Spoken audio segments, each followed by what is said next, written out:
안녕하세요. 삶의 질 의학, 그 중에서 발기부전의 수술적 치료를 주로 진료하고 있는 비뇨기과 전문의 박성훈입니다. 이번 시간에는 암 생존자들에게 있어서 팽창 임플란트 수술의 의의에 대해서 말씀드리도록 하겠습니다.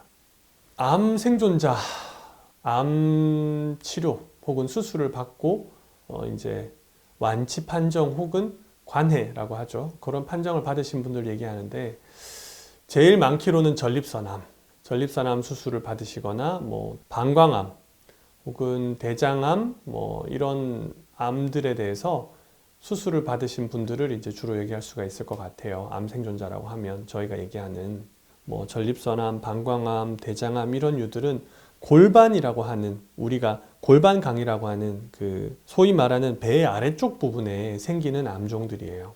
근데 거기에 있는 암을 수술하고 나면 특히나 병기가 진행된 경우는, 대장암의 경우는 전립선암도 그렇고 방광암 같은 경우도 그렇고 다 잘라내는 수술들을 해야 되는 거거든요. 그런데 이렇게 잘라내는 수술을 하고 나게 되면 필연적으로 우리 몸에는 합병증이 따라오게 돼요. 살기 위해서 한 수술인데 합병증을 만들려고 한 게 아니고 어쩔 수 없이 발기부전이나 요실금을 겪게 되죠. 암 환자들을 제가 옆에서 바라보면은 제일 힘들어할 때가 언제냐면은 진단을 받았을 때예요. 당신이 암이 있습니다 라는 얘기를 들으면 거의 대부분의 환자는 막 무너져 내린다라고 하는 표현이 맞을 거예요. 세상이 끝난 것 같고, 그리고 사형 선고를 받은 것 같고 청천벽력 같죠. 살아남는 거에 진짜 모든 정신이 집중되게 돼요. 그리고 의사도, 수술해주는 보통 암 수술하는 의사도 환자가 살아남는 게 목적이기 때문에 약간의 합병증이 생긴다고 하더라도 환자의 생존율을 최대화하는, 극대화하는 방식으로 수술이 진행되게 됩니다. 치료가 진행되게 돼요.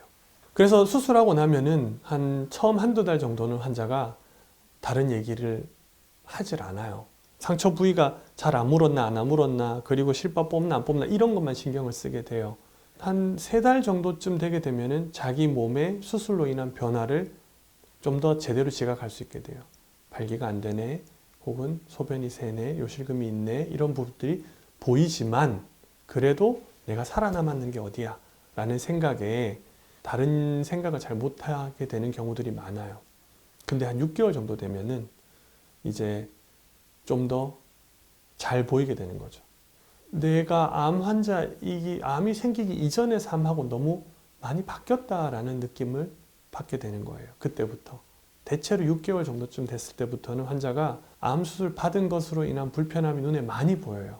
암 치료를 했던 의사의 경우에는 환자가 살아남는 것이 목표였기 때문에 합병증에 대해서는 사실 큰 관심이 없으신 경우들이 많아요. 그리고 아직까지 한국에서의 제가 볼 때는 의료 시스템이라던가 제도라던가 진료하는 의사들이나 진료를 받는 환자들이나 우리의 사고 구조는 암에서 생존하고 난 이후의 삶은 환자 본인이 책임져야 되는 경우가 거의 대부분이에요.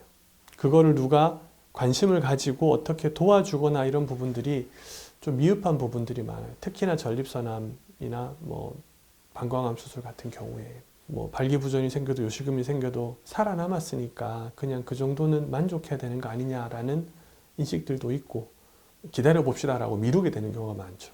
근데 저는 약간 생각이 달라요. 왜냐하면 당연하지만 저는 암 치료를 하는 사람이 아니거든요.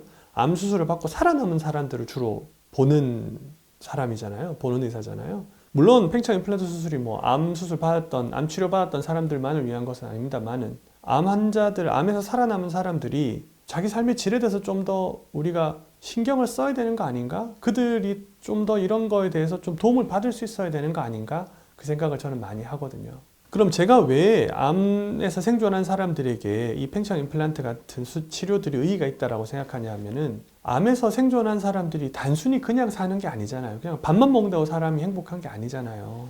지금의 앞으로의 의학은 단순히 환자가 암에서 생존한 것이 아니라 암에서 생존한 것을 넘어서 암이 생기기 이전의 삶으로 돌아갈 수 있게 도와주는 것이 앞으로의 의학의 목표여야 된다고 저는 생각하거든요. 팽창형 임플란트 수술을 받은 전립선암 환자들의 경우에 자신의 치료에 대한 만족도는 훨씬 높았다, 삶에 대한 만족도는 훨씬 높았다는 연구는 이미 나와 있어요. 실제 제 환자들 만나보면은 한 6개월 지나면은 어두웠던 그런 사람들이 삶에 대한 태도가 바뀌어져서 와요. 무드도 바뀌어져서 오고 정말 사람이 좀 변했다라는 느낌을 받을 때가 많거든요. 모두는 아니지만 그런 경우가 많아요. 특히 암수술 받은 분들은. 이 영상을 통해서 제가 말씀드리고 싶은 거는 만약에 그런 문제가 있다면은 혼자 고민하지 마시고 발기부전 치료를 주로 하고 있는 혹은 수술적 치료를 하든 아니면 발기부전 치료에 대해서 하고 있는 비뇨기과 의사들을 좀 만나셔서 이야기를 해보시면 어떨까 생각을 해요. 이게 단순히 뭐 그냥 발기를 시키고 거기서 끝나고 이런 게 아니더라고요. 환자분들이 본인이 직접 나서서 이런 거를 좀 신경을 써야 된다는 게 안타깝긴 하지만 그래도 그런 치료가 제대로 제공되고 있지 않는 뭐 옆 나라들에 비교하면 우리나라는 이게 굉장히 잘 내가 원하면 환자들이 원하면 언제든 받을 수가 있거든요. 옆 나라 일본이나 중국 가면은 이게 원해도 받기가 어려운 경우들도 많아요. 사실 다른 아시아 국가들에서는. 그렇기 때문에 그 부분들에 대해서 환자분들이 암에서 생존하신 분들이 신경을 좀 더 쓰신다면은 좀 더 행복한 삶을 살 수 있지 않으실까 그렇게 생각을 합니다.